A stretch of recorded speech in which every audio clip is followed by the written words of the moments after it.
Attention, please. And now, it's Cutter's Rockcast. All right, we good? Let's have a chat. What's up, Dan Donegan of Disturbed? How's it going? Doing pretty well, man. I mean, other than mushing through the mud pit of craziness, that is. Yeah, it's not too bad. I heard last night was a lot worse. Were you here last night too? Yeah. Oh yeah. Okay. We have a tent up at the festival, so Gotcha. we were holding down the fort inside of the tent last night. It's crazy because I mean we drove up this morning and that, not too far from home here, and it was 90s and just beautiful out, and then boom, hit the storm on the way in. Yeah. Well, the whole weekend there weren't planning for this, and then it just kind of Thursday all of a sudden there was there's going to be storms this winter. Yeah. Or this winter? this weekend. I mean, it's Wisconsin, so fair enough. We literally are holding the tent last night. Yeah. In place where our broadcast stage is. Yeah.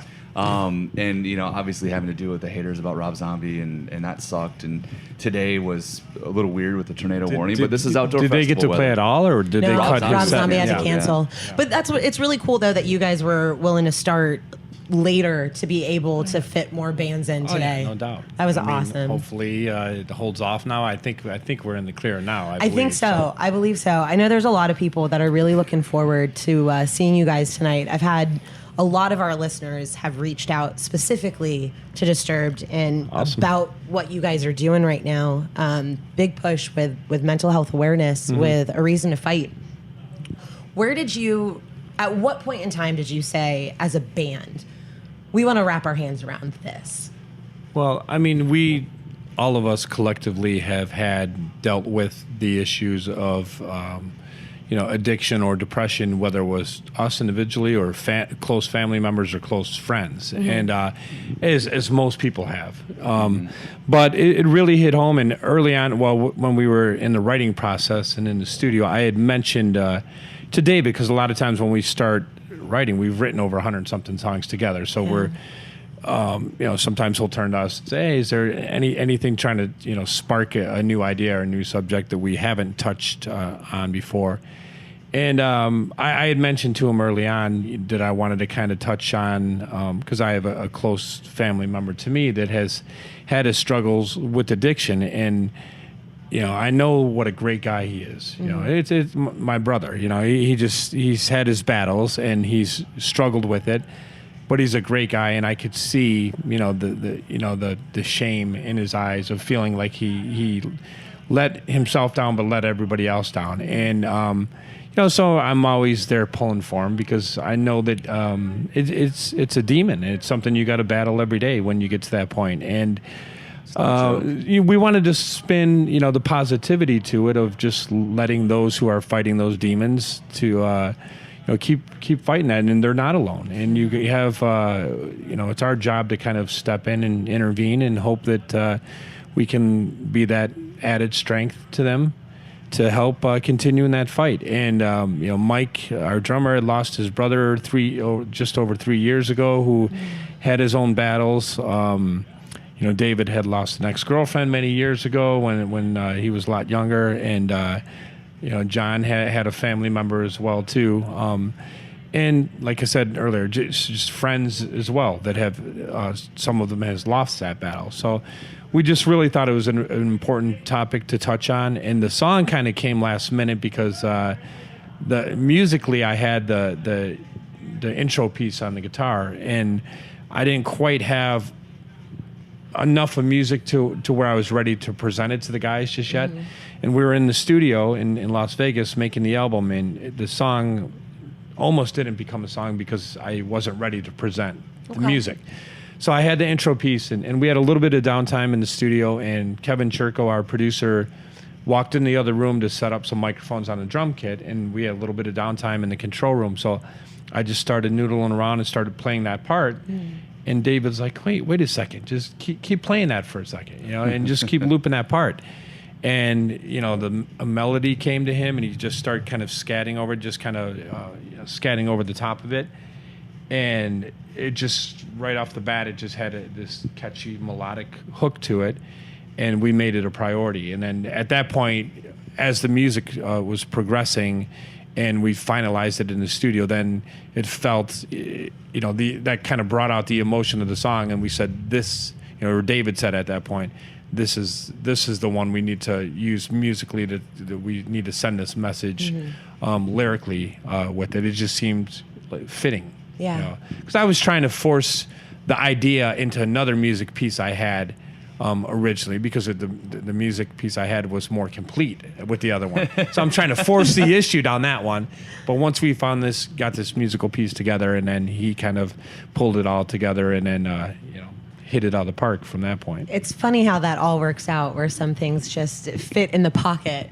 It's probably one of the songs that we, throughout our career, that we captured on camera in the moment of capturing that magic of it happening. As I was writing that, we had a videographer with us in the studio, so it was probably a very rare moment to where he was filming as it was developing. Yeah. No, you can't ever plan that stuff. No, it was just one of those things. Yeah, Yeah. because a lot of times I'll have ideas at home that I'm working on, and I'll kind of get them further along, and I'll present it to the guys, and everybody adds their touch in, and there it is. But this was one of those moments to where I was in the room.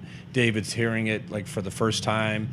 It's happening in the moment. So it just pretty cool that all these years we finally captured one of those moments as it developed. The video for that song, which again, I mean, we know the message. We have the message. I mean, you're talking about friends and family, and I think we all know somebody or are somebody in some of our instances that have dealt with addiction, that have dealt with the mental health struggles, and it's part of the reason why Kaytie and I and Razor as a whole are so hardcore about raising awareness and all of that, because we all have to deal with it. But within the video, all the different kind of little stories that are told, right? There's a couple moments that really hit. One of those is my former boss's son is in the video. No kidding. Joe Calgaro, who currently programs WAAF in Boston, was at the Hog in Milwaukee and used to work for us. He hired me and hired me. But either way, I think he only fired me, to be honest with you. But either way, even I knew those ones personally. He was in the live video. In the live video, yeah. Okay. And there was just, I don't know, there was just cried. something about. Yeah. Again, that song, and I know you guys, I mean, you said you caught it in the moment, but everything that just went together with it. It's like this perfect storm of stuff. Obviously, the videographer, the song itself, but emotionally among fans and among us, all hitting it at the same time. It's been crazy. We never, it's such a deep personal topic for us, and we knew how much it hit home for us and how therapeutic it was for us to be able to play this song live and to get this message out, but we never really knew the magnitude of how much it hits so many people in the audience because of their own experiences. So when we have our moment in the live show and David takes a moment we either play a PSA video to kind of inform the fans of just of the demons, and David will usually address the crowd and have a moment to where he'll ask them for anybody that's been in that position to raise their hand, have a show of hands, and don't be afraid to raise your hand. And when you see a majority of that crowd, almost every single person raising their hands, it makes the reality of it kicks in of how much it's affected everybody.